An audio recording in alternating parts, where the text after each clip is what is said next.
있는데 그게 어떤 이제 그 첫째부터 일곱 뭐 인이든 첫째부터 일곱 대접이든 첫째부터 일곱 나팔이든 간에 그 일곱인 이야기 중간에 뭔 이야기가 들어간 게 있어요. 그런 걸 흔히 우리가 그러면 중간에 들어가 있으니까 그런 이 이야기는 일곱인의 다섯 번째든 여섯 번째든 뭐 네 번째든 들어가 있으면 어떤 얘기가 들어갔으면 그 말씀은 일곱 뭐 인이든 대접이든 나팔이든 간에 일곱 그 인 이야기 중간에 들어가 있으면 일곱 인의 성격과 그 의미를 설명해 주는 내용으로 그 의미를 강조해 주는 내용으로 이렇게 보시면 되겠습니다. 그런데 이제 어떤 경우에 중간에 들어가지 않고 그 이야기가 끝나고 나서 그 다음에 이제 뭐 인이든 대접이든 나팔 예를 들면 대접하고 나팔 사이에 그런 이야기가 들어가 있거든요. 예를 들면 12장부터 14장까지는요. 그럼 그런 이야기들은 어떻게 이렇게 보시면 되냐면 그것은 다음 이야기를 예비하는 이야기로 좀 보시면 좋을 것 같아요. 그러니까 예를 들면 대접하고 나팔하고 대접 사이에 들어가 있는 게 아니라 나팔하고 대접 일곱 대접까지 끝나고 일곱 나팔까지 끝나고 중간에 딱 얘기가 들어가 있다.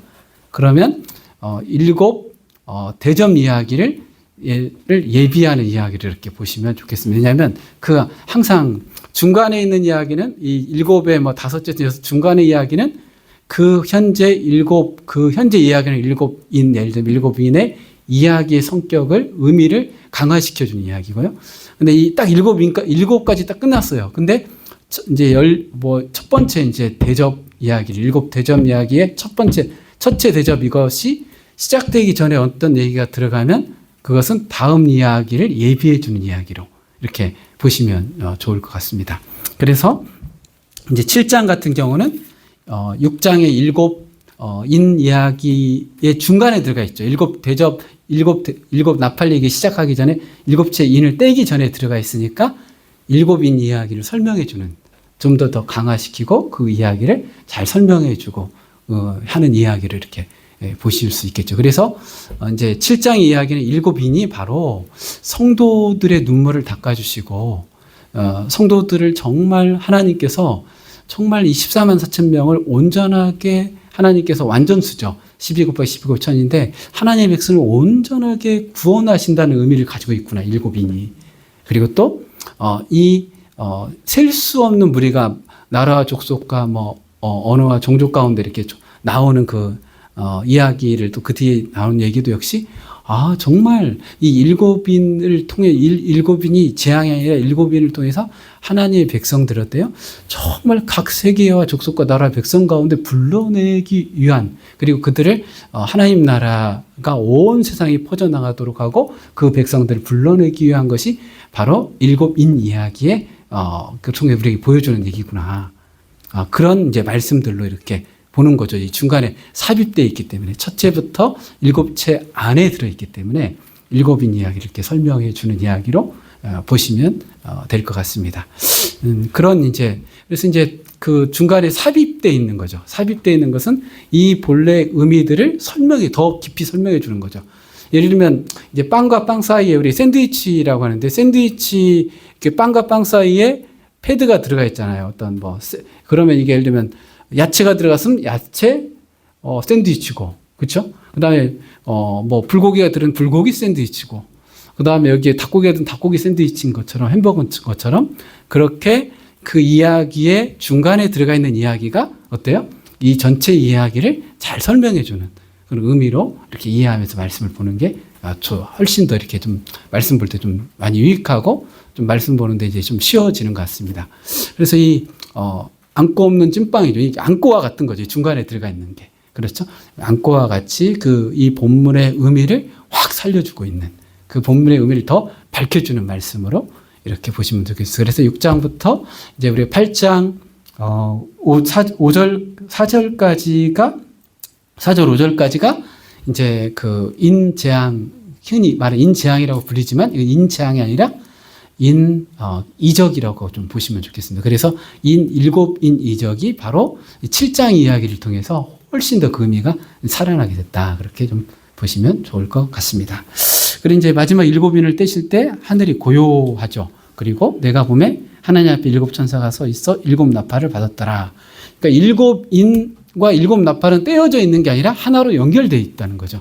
일곱 인을 뗄 때 일곱 나팔을 받죠. 그래서 일곱 번째 인과 연결돼서 일곱 나팔이 이제 나오고 있기 때문에 이게 어떻게 보면 이렇게 일곱 번째 인 안에 일곱 나팔 이야기가 같이 더 담겨져 있다는 것을 이제 8장 1절과 2절을 통해서 이렇게 볼 수가 있습니다. 그래서 이 일곱 시리즈는 세 개의 이야기를 기록하는 게 아니라 하나의 이야기를 인 나팔 대접을 통해서 더 분명하고 자세하게 설명하는 우리 삼위일체와 같은 그런 의미를 가지고 있다.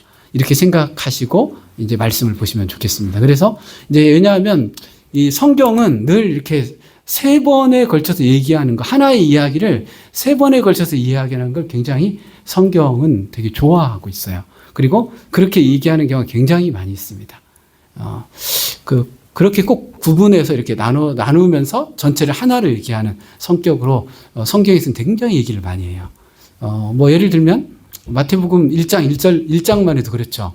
예, 아브라함과 다윗의 자손 예수 그리스도의 세계라 이렇게 할 때 아브라함부터 다윗까지 14대. 다윗부터 그 다음에 바벨론으로 포로로 이거할 때까지가 14대. 바벨론 포로로 이거한 후에 끌려간 후에 다시 예수님까지가 14대 해가지고 세 번에 걸쳐서 이 족보를 이제 얘기하는 것이죠. 근데 이 전체는 아브라함과 다윗에서 예수 그리스도의 세계를 이야기하고자 하는 것이죠. 세 번에 걸쳐서. 그렇죠.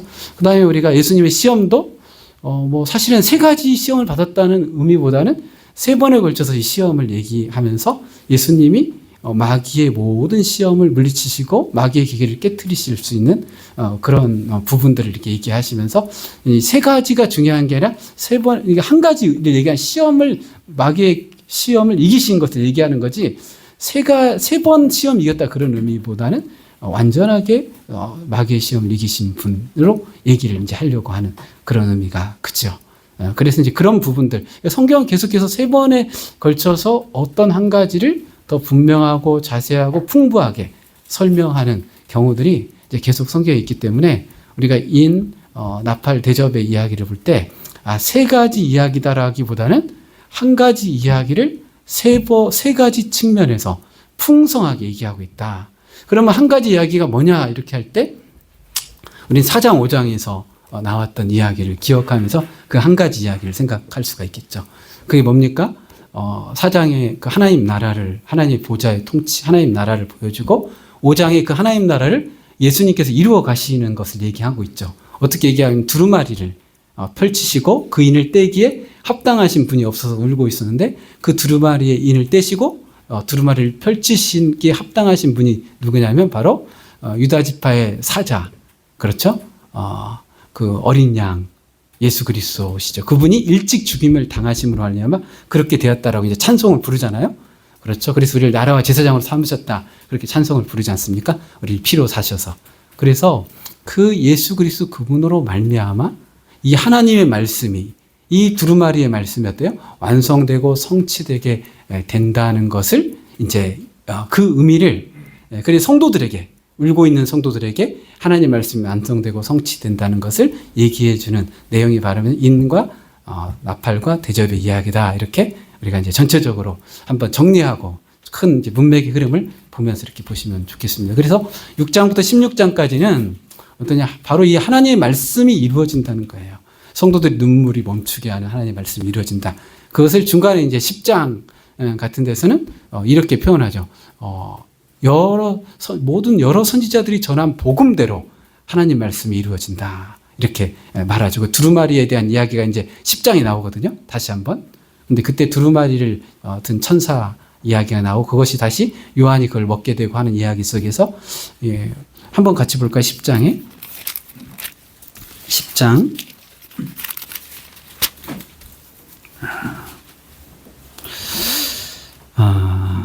예.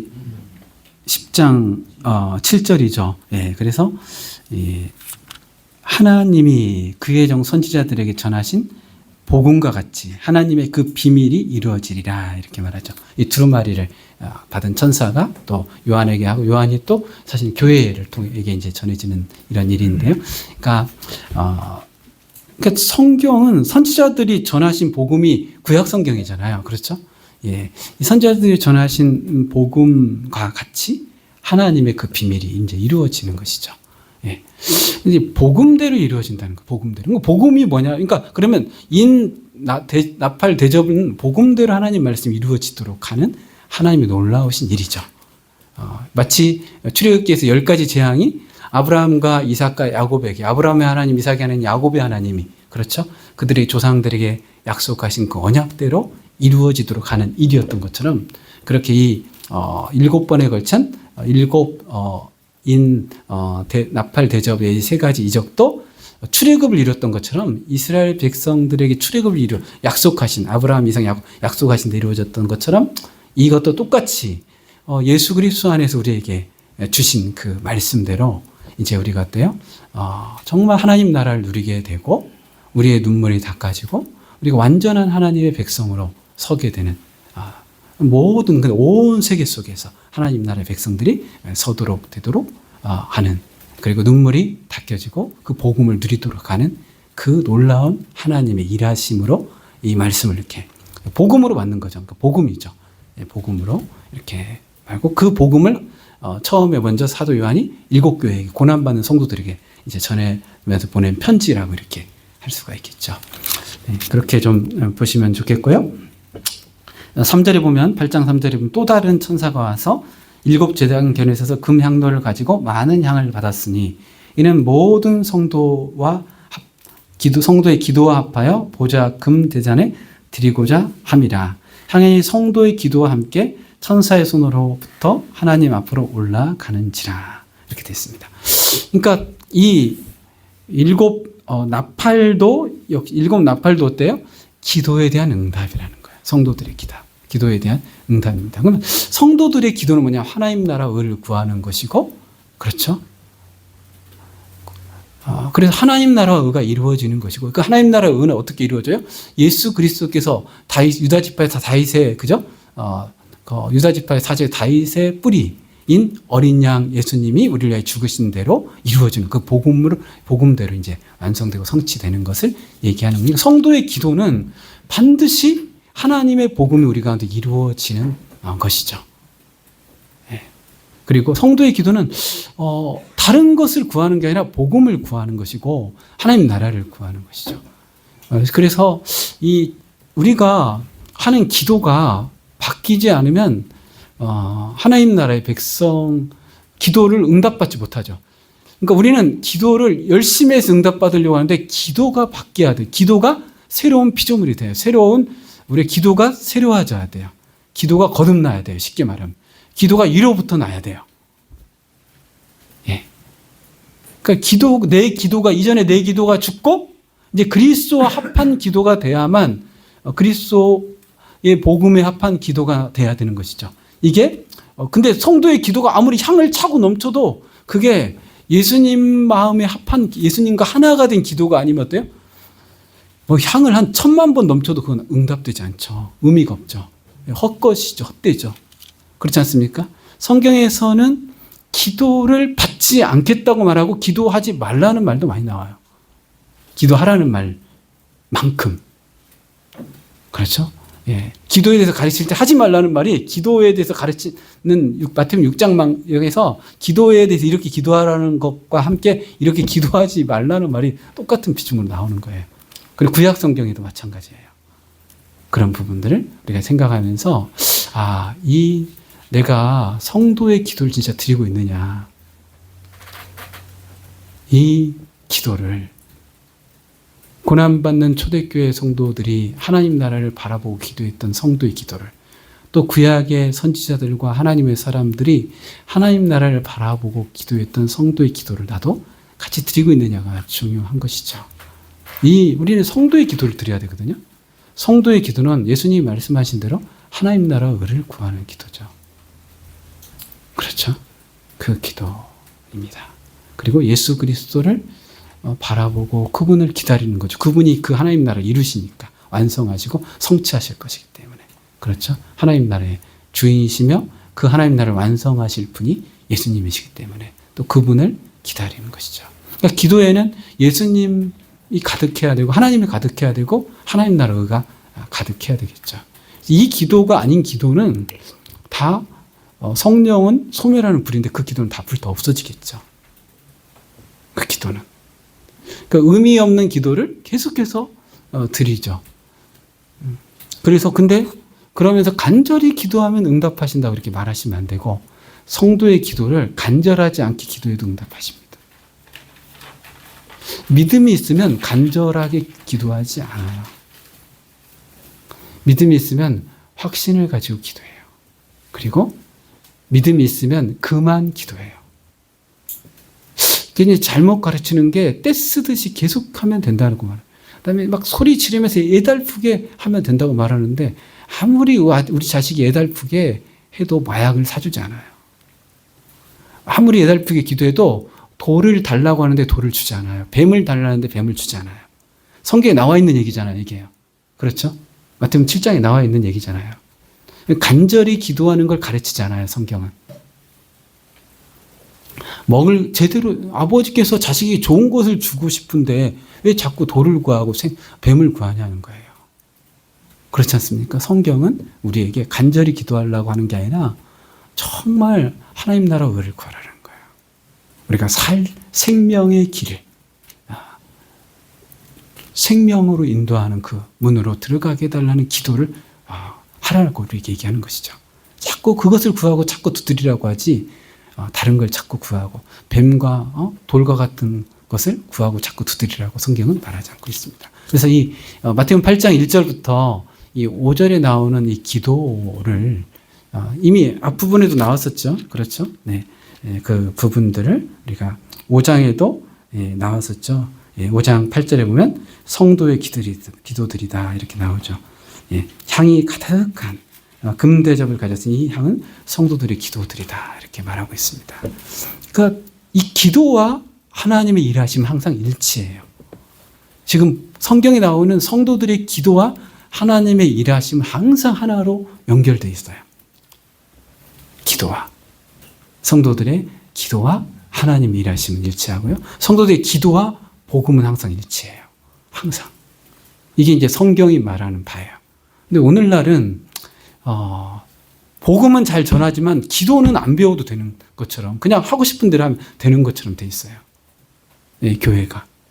기도는 하고 싶은 대로 열심히 오래 힘써서 하면 된다 이렇게 대부분 가르쳐요. 근데 기도는 반드시 기도는 반드시 복음과 하나가 돼 있어야 돼요. 하나님 나라와 반드시. 이게 이제 큰 폐단이죠. 예수님께 제자들은 기도를 가르쳐 달라고 하잖아요. 세례요한한테도 기도를 배우고 제자들이. 그러니까 배워야 되거든요. 기도를 하나님의 사람들한테. 진짜 복음을 전하는 하나님의 사람들에게 기도를 배워야 되고 복음인 성경의 기도를 배워야 돼요. 근데 제가 기도를 배운다고 하면 자꾸 다른 걸 해요. 다른 걸. 뭐 관상기도나 뭐 영상기도 뭐 다 좋아요. 뭐 아니면 뭐 가서 뭐 밤새 뭐 소나무를 뽑든 다 좋아요. 근데 무엇을 가지고 뽑아야 되는 거? 무엇을? 안 뽑아도 되지만 소나무 괜히 뭐 자연훼손하잖아요. 뽑히면 그런 걸 안 뽑아도 되지만 뭐 중요한 것은 정말 우리 기도가 그 종 선지자들을 통해 전한 복음대로 하는 기도해야 된다는 거예요. 이 부분이 중요하죠. 성경은 기도를 거절하시는 하나님, 기도를 가증히 여기신 하나님을 수없이 많이 얘기하고 있어요. 잠언서에 그 기도도 가증하다고 하잖아요. 그렇죠? 그렇지 않습니까? 그거 나오죠. 잠언서에도 나오고요. 잠언 27장 6절인가 기억이 안 나요. 하도 27장 8절인가 뭐 그런 데 나오죠. 그죠? 네. 가증하다고 하죠. 네. 기도는 거룩한 게 아닙니다. 기도는 하나님 마음이 합했을 때만 거룩합니다. 그냥 하나님의 말씀과 기도로 거룩해진다 하면서 기도는 거룩하니까 거룩해진다 이렇게 말하면 안 돼요. 하나님 마음이 합하고 하나님 나라와 합한 기도만 거룩하죠. 그렇지 않습니까? 네. 그런 부분들을 우리가 생각하시면 좋겠습니다. 그래서 이제 그 기도가 올라가면서 천사가 향로를 가지고 제단에 불을 담아다가 땅에 쏟음에 우리와 번개와 지진이 이렇게 나온다 이렇게 말합니다. 그러니까 이 기도의 응답으로서의 하나님의 심판인 것이죠. 그렇죠? 하나님의 심판이십니다. 기도의 응답으로서. 그러니까 일곱 나팔 이야기는 기도의 응답으로서 하나님의 심판인 겁니다. 성도들은 무엇을 기도했을까요? 주님 하나님 나라 의를 구했겠죠. 그렇죠? 네. 이 고난받는 성도들이. 아마 사도 요한에 대한 소개와 같은 걸까요? 요한계시록 1장 8절인가요? 거기에 보면 9절인가 보면 이렇게 돼. 나 요한은 너희 형제요. 그죠? 예수의 환난과 나라와 참음에 동참하는 자다. 기도가 이렇지 않아서 예수의 환난과 나라의 참음에 동참하게 해주십시오. 아마 이 기도가 아니었을까요? 그렇죠? 다른 표현으로 아까 복음으로 기도한다는 내용이 그렇죠? 사도 요한은 자신의 정체성을 예수의 환난과 나라와 참음에 동참하는 자라고 얘기하잖아요. 그 삶을 위해서 기도했겠죠. 주님 제가 예수의 환난에 들어가 예수의 나라에 예수의 참음에 들어가게 해주십시오. 예수 안에 들어가게 해주십시오. 주님과 하나 되게 해주십시오. 이 기도 아니겠어요? 그래서 지금 이 기도에 대한 응답으로서의 일곱 나팔 이적은 우리를 예수 그리스도 안으로 들어가게 하고 하나님 나라의 백성이 되도록 하고 하나님 나라를 유업으로 누리도록 하기 위한 하나님의 일하심이라는 거죠. 내 성도에게는 복음이요, 성도들을 괴롭히고 하나님 나라를 거부하는 자에게는 심판이죠. 예, 그런 의미를 이제 8장 1절부터 5절까지 이게 이제 서론에서 전체 성격을 잘 이제 설명해 주고 있다라고 보시면 좋겠습니다. 6절부터 보시면 일곱 나팔을 가진 일곱 천사가 나팔 불기를 준비하더라. 첫째 천사가 나팔을 부니 피 섞인 우박과 불이 나와서 땅에 쏟아짐에 땅의 3분의 1이 다 타버리고 수목의 3분의 1도 다 타버리고 각종 푸른 풀도 타버리더라. 둘째 천사가 나팔을 부니 불붙는 큰 산과 같은 것이 바다에 던져짐에 바다의 3분의 1이 피가 되고 바다 가운데 생명 가진 피조물의 3분의 1이 죽고 배들의 3분의 1이 깨지더라. 셋째 천사가 나팔을 부니 횃불같이 타는 큰 별이 하늘에 떨어져 강들의 3분의 1과 여러 불샘에 떨어지니 이 별 이름은 쓴쑥이라. 물의 3분의 1이 쓴쑥이 되매 그 물이 쓴물이 되므로 많은 사람이 죽더라. 넷째 천사가 나팔을 부니 해 3분의 1과 달 3분의 1과 별 3분의 1이 타격을 받아 그 3분의 1이 어두워지니 낮 3분의 1도 빛이 없고 밤도 그러하더라. 첫째부터 넷째 천사가 넷째 천사가 나팔을 부는 이야기를 이렇게 읽었는데요. 이것은 다 창세기 1장하고 창세기 1장의 천지창조와 출애굽기에 나오는 10가지 우리가 말하는 그 이적, 재앙과 깊은 연관이 있는 내용들입니다. 그렇죠? 예. 땅과 바다와 강과 하늘의 어떤 하나님의 창조에 관한 이야기, 역순으로 이렇게 설명이 되죠. 그리고 또 역시 출애굽기에 나오는 10가지 재앙에 대한 이야기와 같은 의미에서 설명을 하고 있습니다. 그런 이제 그 가장 이제 중요한 것은 성경에서 어떤 이적과 기적에 대해서 가장 잘 이해하도록 하는 첫 번째 이적이 항상 그게 중요하거든요. 근데 그게 사실 출애굽기의 이야기예요. 이 땅의 이 가장 중요한 가장 자세하고 중요하게 잘 보여주는. 왜냐하면 성경의 이야기는 거의 다 같거든요. 같은데 이 출애굽기가 가장 잘 설명되어지고 있다는 거예요. 이 이야기가. 근데 우리는 자꾸 다른 이야기라고 생각해요. 예를 들면 일곱 나팔 대접을 다른 이야기로 이렇게 보려고 하잖아요. 근데 같은 이야기. 성경은 항상 복음을 얘기한다는 거예요. 그정 선지자들이 전한 복음과 같이 항상 복음이에요. 창조도 복음이고요. 출애굽도 복음이고요. 그렇죠? 다 복음이에요. 그러니까 이 복음이라고 생각을 해야 돼요. 근데 우리는 현상을 얘기해요, 자꾸. 그리고 내가 나에게 좋냐 나쁘냐, 우리나라가 좋냐 나쁘냐 이런 것에 우리가 매여 있어요. 근데 우리 인생이 복음에 매여 있으면 다 복음같이 이루어진다고 믿고 살아갈 수 있죠. 그래서 그러니까 성경이 어려운 이유는 다 다른 이야기라고 생각하니까 성경이 어렵죠. 근데 성경은 항상 같다는 거예요. 왜냐하면 하나님이 동일하신 하나님이시고 하나님의 말씀도 동일하고 그렇죠? 성부, 성자, 성령의 하나님이 한 분이시고 하나이시고 일치하시고 이러시기 때문에 항상 같죠.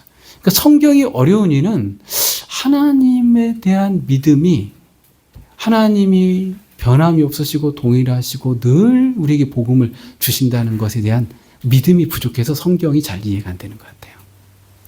네. 그러니까 해석학은 어떤 사람이 한 말에 대한 해석학은 그분에 대한 알매에서 나오는 거예요. 어떤 사람이 쓴 책에 대한 해석학은 그분에 대한 믿음에서 신뢰에서 나오는 거예요. 근데 우리는 자꾸 그분에 대한 신뢰는 가지지 않고 그 책 내용을 하면 여기저기 갖다 붙이는 거예요. 어떨 때는 고고학에다 갖다 붙이고 어떨 때는 우리나라의 미래에 갖다 붙이고 어떨 때는 내 인생 현실에 갖다 붙이는 거예요. 그분에 대한 신뢰와 그분에 대한 믿음이 있고 그분이 누군지를 알지 않으면 내가 자꾸 갖다 붙이는 일을 하는 거예요. 그가 쓴 책이나 그가 한 말에 대해서. 그렇죠? 네, 그분을 아는 게 중요해요. 그분을 믿는 게 중요하고요. 그분이 어떤 분이라는 것을 신뢰하는 게 중요해요. 네, 그런 부분이 참 중요합니다. 관계에서도 마찬가지입니다. 저와 제 아내의 관계에서 저에 대한 믿음이 있으면 저의 말이 좀 약간 이상해. 약간 좀 막 이렇게 좀 어려운 것 같아. 그래도 나를 사랑한다는 말이겠지. 이렇게 하면 되는 거예요. 우리 남편이 나를 사랑한다는 말이겠지. 무슨 말이지 이게? 좀 약간 이상한데. 오늘 저녁에 밤 10시에 당신 아무도 모르게 나와? 저 골목길로? 나를 왜 밤에 11시에 나오라고 하지? 나를 혼자 그것도 나를 뭐라고 하려고 하나? 나를 막 이렇게 죽이려고 하나? 그분에 대한 나의 남편에 대한 믿음이 없으면 그렇게 생각할 수 있는 거 아니에요? 큰일 났다. 밤에 나오라는데. 근데 강도가 나오라면 그렇게 이해할 수 있지만 남편이 나오라면 둘이 데이트하자고 하는가 보다. 같이 둘만 맛있는 거 먹자고 하는가 보다. 이렇게 이해할 수 있는 건 그분의 그 존재에 대한 믿음에서 나오는 거죠. 알매에 대해서. 해석학은. 그렇죠? 근데 남편이 조폭 같고 기둥서방 같으면 나오라고 하면 또 나를 또 털어먹으려고 하는가 보다. 이렇게 생각하는 거 아니겠어요? 나를 또 힘들게 하려고 하는 거다. 그러니까 이 말씀에 대한 이해는 하나님에 대한 변함없는 그분이 변함없이 나에게 복음이시고 나를 살리시고 나를 죽음에서 건지시고 나를 부르시고 택하시고 나를 하나님 나라를 이끄신다는 이 믿음에서 말씀에 대한 해석학이 나와야 되는데 이 말씀에 대한 이 단어와 문장을 가지고 그걸 이리저리 어떨 때는 고고학으로 어떨 때는 문해적 기법으로 어떨 때는 물론 내가 필요 없다는 게 아니에요. 근데 이 신뢰가 있으면 다 괜찮지 이런 걸 써도. 근데 이게 없으면 아무리 써도 이제 말씀에 대한 이해는 다 3000% 빠지게 되는 거죠. 제가 이렇게 말하면 문해적 기법, 역사적 비평 아니면 본문 정경 비평 아니면 또 뭐죠? 성경에 대한 다양한 해석학, 그 다음에, 헬라어에 대한 수사학, 이런 게 다 필요 없다고 말씀하신다, 이렇게 생각하는데, 난 필요 없다고 말한 적은 없거든요. 이게 없으면 아무것도 의미가 없다는 거죠. 가장. 근데, 이게 되면 이게 없어도 상관없어요. 이게 본질이 되면요, 이건 도움이 될 수 있어요. 제가 말하는 건 그겁니다. 근데 저를 오해하시는 분들이, 반 목사님은 다 필요 없다고 한다. 이렇게. 필요 없을 수 있어요. 이게 되면. 근데 더 세련되고 더 풍성하게 할 수도 있어요. 이게 됐을 때 그런 것들이. 근데 그냥 무식하게 나는 세련되고 풍성하게 안 하겠다. 이렇게 하면 이게 없어도 상관없는 거예요. 그쵸? 그러니까 있어도 되고 없어도 되는데 더 도움이 될 수 있다는 거예요. 네. 근데 악이 될 수도 있어요. 왜냐하면 이게 본질이 안 되면. 그런 부분이 있다는 걸 말씀드리는 겁니다. 저는 초대교부터 지금까지 내려온 역사적인 일들이나 또 수많은 교부들과 수많은 목회자들이 해온 해석학적 유산을 저는 무시하지는 않습니다. 그러나 본질이 되지 않으면 이런 것들이 오히려 더 해가 되고 독이 될 수 있다는 것을 말씀드리는 것뿐입니다. 네. 이제 12절까지 그렇게 이 부분들을 그러니까 어렵게 이걸 막 자세히 설명하기보다는 출애굽기처럼 하나님의 백성들을 출애굽을 시키고 그들을 위로하고 그들을 사랑하시고 돌보시고 출애굽시키기 위해서 하나님이 정말 힘써 일하신 것은 하나님이 일하십니다.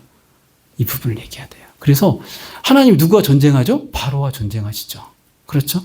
그리고 애굽과 전쟁을 하세요. 애굽의 신들과 전쟁을 하세요. 맞잖아요. 그죠? 그러니까 하늘의 신 애굽에, 아니면 개구리가 애굽의 무슨 신이죠? 출산의 신이잖아요. 그렇죠? 이런 하나하나 바람, 그렇죠? 이런 또 곡물의 신이 있거든요. 그렇잖아요. 그렇지 않습니까? 네. 곡물의 신, 애굽의 신들. 그래서 이것들을 하나하나 할 때 그 애굽의 이 신들과 전쟁하는 거예요. 하나님의 영광을, 이건 하나님이 창조한 것이고, 하나님은 하나님 우리를 풍성하게 채우시고 먹이시고 입히시는 하나님의 사랑을 무엇로 바꿔버린 거예요? 이 곡물의 신, 해토스인가 이런 인간, 이런 암소 이런 거 있잖아요. 이런 것들한테 다 영광을 돌리고 있는데 그 신들을 다 치시는 거죠. 전쟁을 하시죠, 하나님. 실제로 애굽의 모든 신들과 하나님 치시는 이야기다라고 출애굽기에 기록이 돼 있잖아요. 그렇지 않습니까? 근데 그렇게 성경대로. 그래서 이런 이야기는 그 출애굽기 나온 이야기와 이렇게 비슷하게 이렇게 얘기하면서 지금 하나님께서 이 나팔 이야기는 뭐냐면 하나님이 전쟁을 하신다는 거예요. 이것들과 이 모든 피조물이 피조물의 이치로 가도록 그 신의 자리에서 내려와서 우리 그 자리에서 내려와서 다시 피조물의 자리에 가도록 전쟁을 하시는 거예요. 그리고 이들을 다 깨트리시는 거죠. 우상을 깨트린다는 게 뭐냐면 산을 없애고 해를 없앤다는 게 아니라 다시 본래의 자리로 돌려보내는 거예요. 하나님의 창조의 본래의 자리로. 그렇죠? 예. 그런 의미를 지니고 있죠. 창조의 회복이죠. 그러면서 그것들도 다 하나님께 영광을 돌리고 하나님 앞에 복종하도록 하는 것이죠. 내가 보니 공중에 날아가는 독수리가 큰 소리로 돼 화화화 세 가지 화가 아직도 남아있다라고 말하고 있는 게 이제 13절에 이렇게 나와 있습니다. 8장은 되게 짧네요.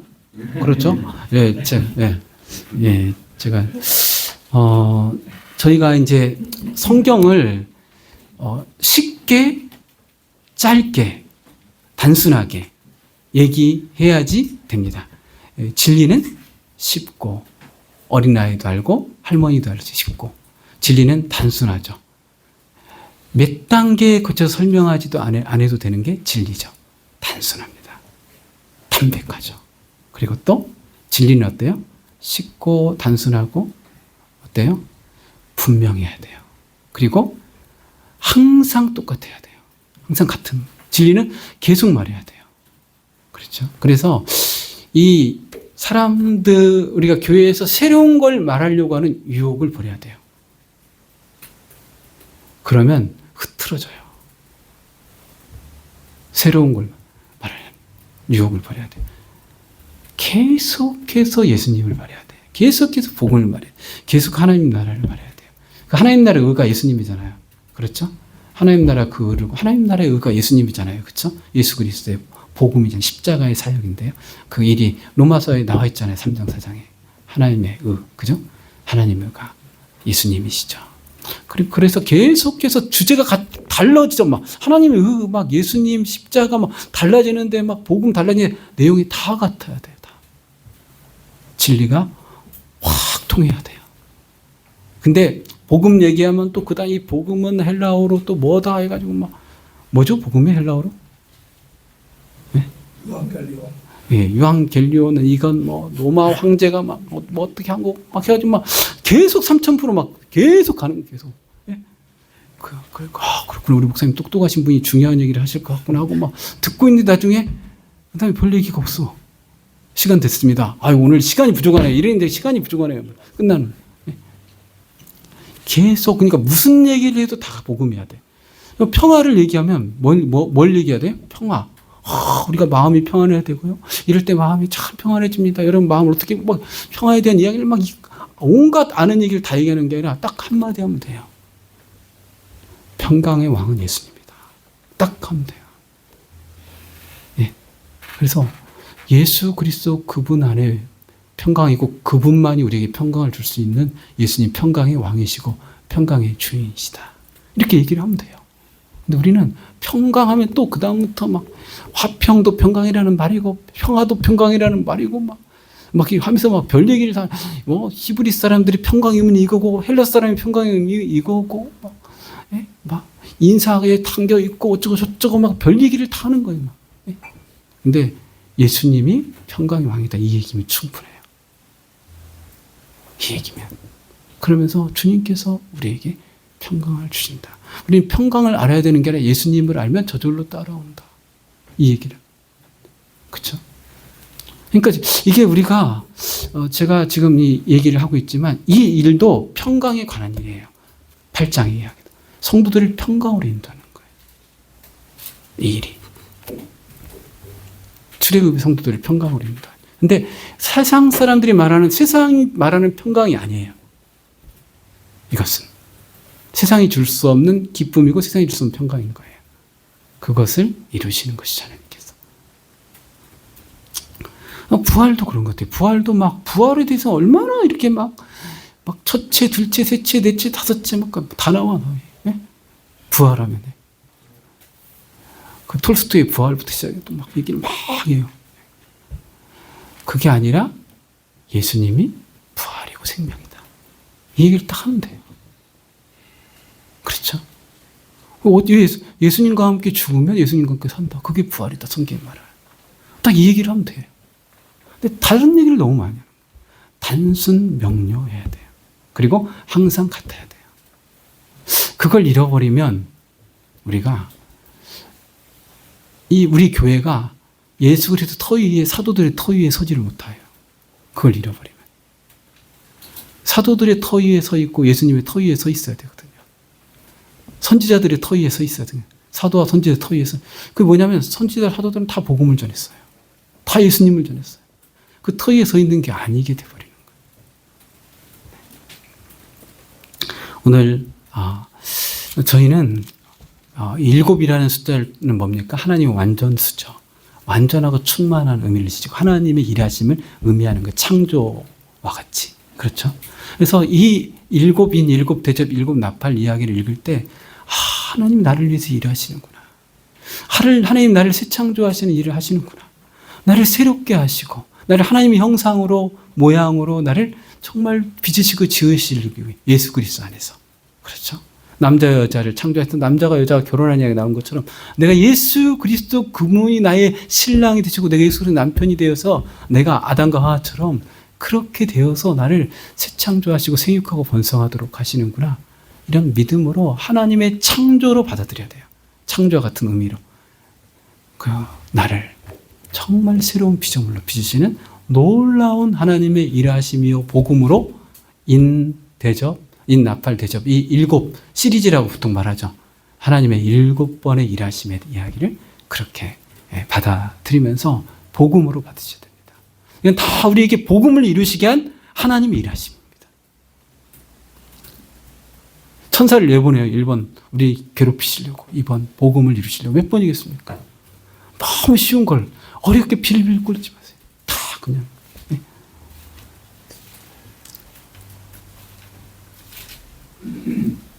복음이 가려졌으면 망하는 자들이 가려졌다고 그랬어요. 그렇죠? 성경을 아직도 이 수건이 벗겨지지 않은 사람들이 있다는 거예요. 그렇죠? 그건 무슨 말? 복음이 가려져 있다는 말이에요. 쉽게 말하면. 이 성경을 읽는데. 그렇죠? 복음이 가려져서 망하는 자들이 가려진 거라고 했어요. 그렇지 않습니까? 예. 그래서 구약을 읽을 때나 신약을 읽을 때나 복음을 보면 내가 가려져 있는 거예요. 내 눈이 망하는 자가 되어서. 복음을 못 볼 때 내가 망하는 자가 되가는구나 이렇게 생각하시면 돼요. 복음을 만하지 않는 목사면 지금 망해가는 목사구나 이렇게 생각하시면 돼요. 계속해서 복음만 전하겠습니다. 선서 다 복음만 전하겠습니다. 선서 다 하셨죠? 네, 목사 안수 받을 때. 그럼 복음 전하겠습니다. 복음 전하는 자로 살겠습니다. 그렇죠. 복음을 위해 살겠습니다. 이랬고, 아니, 어떻게 복음을 안 보려고 하면, 안 보고 다른 거 보면서 어떻게 복음을 전하려고 해요? 우리의 그 부르심이죠. 그렇죠? 복음을 위해 나를 택정했다고 사도 바울도 그러잖아요. 다 사도들은 다 복음을 택정함을 입어. 그렇죠? 다 그렇게 말하잖아요. 근데 이상하게 다르게 생각하는 거예요. 단순 명료하게 사시고 그러면서 이 복음을 전하는데 난 복음말 계속 전하는데 좀 더 세련되고 더 풍성하게 전하고 싶으면 다양한 수사법이든 다양한 문화든 문명이든 지리든 뭐 또 고고학이든 다양한 역사든 이런 걸 사용하셔도 돼요. 근데 복음을 위하여. 그리고 그게 조금이라도 훼손될 것 같으면 다 과감하게 버리셔야 돼요. 내가 아무리 많이 알고 있더라도. 복음이 더 살아나고 복음이 더 풍성해지고 본래 의미가 더 분명해지도록 하는 데만 쓰시면 됩니다. 근데 그거 안 해도 괜찮아요. 원래 단순 무식한 게 무섭거든요. 그렇죠? 네, 그렇게 이렇게 하실 수 있었으면 좋겠습니다. 예, 저는 사실 이런 내용을 잘 몰라요. 지금 와서 방금 얘기해서 난 이게 13절까지 있는지도 몰랐어요. 이렇게 짧은지도 몰랐어요. 네. 예. 정말 그래 무식해가지고 제가 그렇습니다. 근데 괜찮아요. 이렇게 무식하고 몰라도 괜찮아요. 본문이 몇 절까지 있는지 어디까지 있는지 몰라도 괜찮습니다. 근데 말씀을 사랑하고 복음을 사랑하고 사셔야 돼요. 예수님을 사랑하고 그 삶은 계속 사셔야 됩니다. 기도하고 마치겠습니다. 주님, 저희들에게 복음으로 하나님 말씀을 주셔서 감사합니다. 복음을 깨달으라고 말씀을 주셔서 감사합니다. 복음을 전하라고 하나님 말씀을 주셔서 감사합니다. 주님, 저희들이 복음을 위하여 부르심 받았고 복음을 위하여 택함을 받았고 복음을 위하여 안수받았고 복음을 위하여 저희들에게 생명을 주시고 사는 날 동안 복음을 전하라고 지금도 저희들에게 은혜를 주시고 사랑을 주시고 능력을 부어 주신 줄로 믿습니다. 지금 저희들의 인생이 복음에 저희들이 창념하고 복음과 복음의 마음이 합해지고 복음을 전하는 사람 되도록 도와 주시옵소서. 성령으로 감동해 주시옵소서. 예수님의 이름으로 기도드리옵나이다. 아멘.